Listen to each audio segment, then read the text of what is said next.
नमस्कार दोस्तों, बहुत स्वागत है आपका। आप मेरे साथ बने रहिए कि रोमांचक सफ़र की ओर हम आपको ले चल रहे हैं। तो आइए करते हैं रुख आज की यात्रा का कुछ पुराने लम्हों के साथ।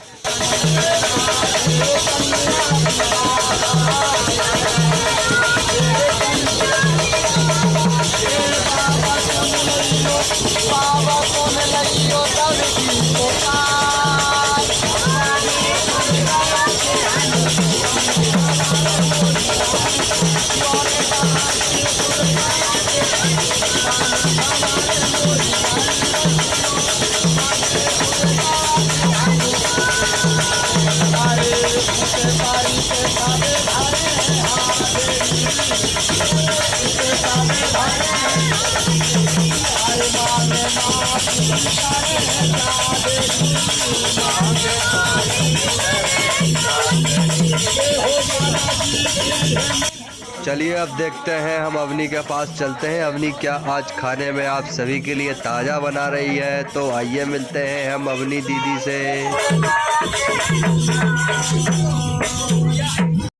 तो दोस्तों, आपने कल मेरी चावल की वीडियो देखी थी, तो आपके लिए बहुत बहुत धन्यवाद है।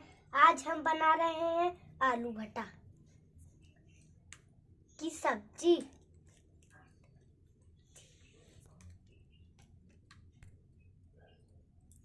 और ये पेस्ट है मसाले, और ये हैं आलू भटा। ओके। सबसे पहले अपन में तेल डाल के उसे उबाल के उसमें डालेंगे अपन जीरे,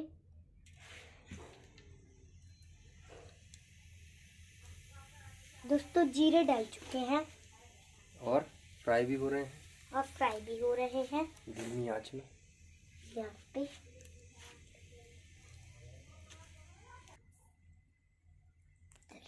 तो दोस्तों, हम जीरे के बाद इसमें डालेंगे मसाला।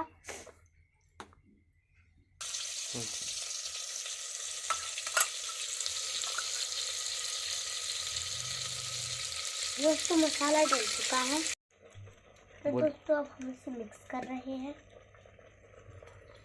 और खुशबू कैसी आ रही है? अब खुशबू बहुत ही अच्छी आ रही है। कब तक भूनना है इसको? इसे भूनना है मात्र 1 घंटे तक।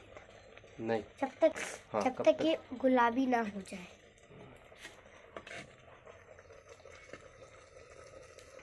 नमस्कार दोस्तों, बहुत स्वागत है आप सभी का। और आप देख रहे हैं आज चूल्हे पर बन रही है खिचड़ी, और साथ में भूंजेंगे शकला। ये यहाँ पर तैयार है दाल, मूंग की दाल छिलके वाली, साथ में चावल। ये हैं कुछ लाल कटे हुए टमाटर, और यहाँ पर हैं आलू। मसाला डल चुका है, और जैसे ही थोड़ी सी प्याज हल्की गुलाबी होती है, हम आगे की प्रक्रिया शुरू करेंगे। लेकिन बहुत ही अच्छी एक खबर मैं आपको बताना चाहूँगा कि स्वाद बहुत ही जायकेदार आता है। चूल्हे का स्वाद, चूल्हे में बनी हुई सब्ज़ी, रोटी, चावल का स्वाद कुछ अलग ही होता है। और उसके बाद ये मिट्टी के बर्तन में जो स्वाद होता है वो दुगना होता है। तो उसमें यही था कि हमें शुद्ध दृष्टा के रूप में बना रहना है। मैं अपनी स्थिति में हूँ। अब मुझे यहाँ इतने लोग गाली देके भी विचलित नहीं कर सकते जब तक कि मैं अपनी स्थिति में हूँ। जैसे ही मैं अपनी स्थिति से विचलित होऊंगा कि मैं डिस्टर्ब हो जाऊंगा, लड़ाई झगड़ा करने लगूंगा और डिस्टर्ब हो जाऊंगा। तो ये मेन बात दर्शन की ये है कि हमें समझ कर करना है।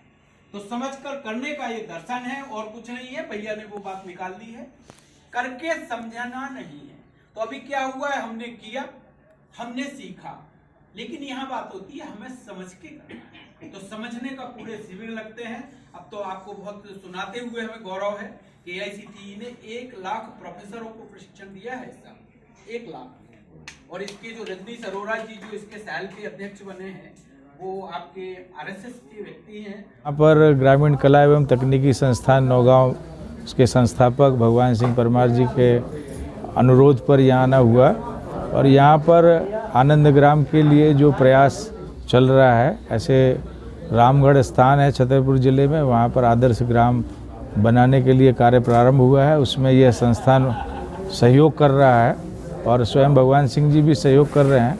भगवान सिंह जी ने ग्रामोदय विश्वविद्यालय में परम श्रद्धेय नानाजी देशमुख जी के संरक्षण में पढ़ाई लिखाई पूर्ण की और लगातार 30 वर्षों तक ये इस काम को अनवरत साधना के तौर पर देश भर में घूम करके और ग्राम विकास के काम में लगे हुए हैं। और यही इनका प्रयत्न है कि इस संस्थान के सहयोग से आदर्श ग्राम रामगढ़ बने और इसके लिए हम सब भी इनका सहयोग करेंगे।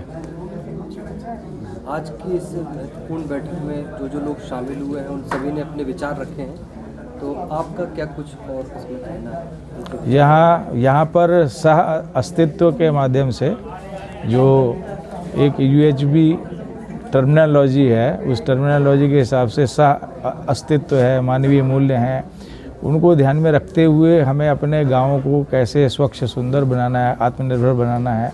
ऐसे यहाँ पर किसानों ने भी अपनी बात रखी है और जो ग्राम विकास पर काम करने वाले संपूर्ण देश से विशेषज्ञ आए हैं उन्होंने भी अपनी बात रखी है। माताएं बहनें भी आई हैं, किसान भी आए हैं, युवा लोग भी आए हैं और सभी ने अपने जो अनुभव हैं उनको साझा किया है कि उन अनुभवों के आधार पर वो गाँव को कैसे अच्छा बना सकते हैं, आत्मनिर्भर बना सकते हैं। जी सर, आज के कार्यक्रम को लेकर आप क्या कुछ कहना चाहते हैं? जी, मैं यही बहुत सौभाग्य का विषय है कि आज हमारे बीच में डॉक्टर भरत पाठक जी हैं, जिनका भी बहुत गहरा अनुभव ग्रामीण क्षेत्रों के लिए रहा है। और एक अच्छा संयोग ये है कि देश में यूनिवर्सल ह्यूमन वैल्यूज जहाँ AICTE ने लागू की है, वहीं ये शिक्षा में UGC में भी गई है। तो शिक्षा में तो काम चल ही रहा है, हम लोग ग्रामीण क्षेत्रों में काम करने वाले हैं और आनंद ग्राम बनाने वाले हैं आनंद विभाग के साथ। तो उसमें सार्वभौमिक मानवीय मूल्यों की भी भूमिका रहेगी, क्योंकि अभी गांव में इतने सारे विभाग सामूहिक रूप से भी समाज को एक करने में कहीं हम नाकाम रहे हैं और उसका हल है कि हम उनके मानसिक स्वास्थ्य को ठीक नहीं कर पाए। तो जो मानवीय मूल्य हैं ये आदमी के चैतन्य को ठीक करने का एक बहुत अच्छा उपाय है। इससे आदमी खुद ही जागरूक होता है और जागरूक होकर जहाँ ये परिवार में भूमिका निभाता है वहीं ये प्राकृतिक खेती भी बहुत रुचि के साथ करता है। तो एक किस्म से सुख स्वभाव है, ये समझ में आता है और हम फिर परिवार में सुखपूर्वक जीने लगते हैं। दूसरा, ये संस्था जो है परिवार मूलक समाज बनाने की ओर भी एक इशारा करती है। अभी परिवार कहीं ना कहीं त्रस्त हैं, अंतर्द्वंद से गुजर रहे हैं और परिवार से फ्रस्ट्रेशन लेकर ही आदमी युद्ध अपराध और लड़ाई झगड़े करता है। यदि सही समझ उसमें विकसित हो जाएगी तो हम परिवार को भी एक बड़ी सुख की इकाई के रूप में देख पाएंगे और एक सुखद समाज का निर्माण कर पाएंगे। तो एक परिवार भी एक सुख मूलक एक सूचक के रूप में है। तो परिवार सभाएं यहाँ होती हैं। आज सब लोग ग्रामीण कला एवं तकनीकी संस्थान में आए, यहाँ UHB लिविंग सेंटर में सभी का स्वागत।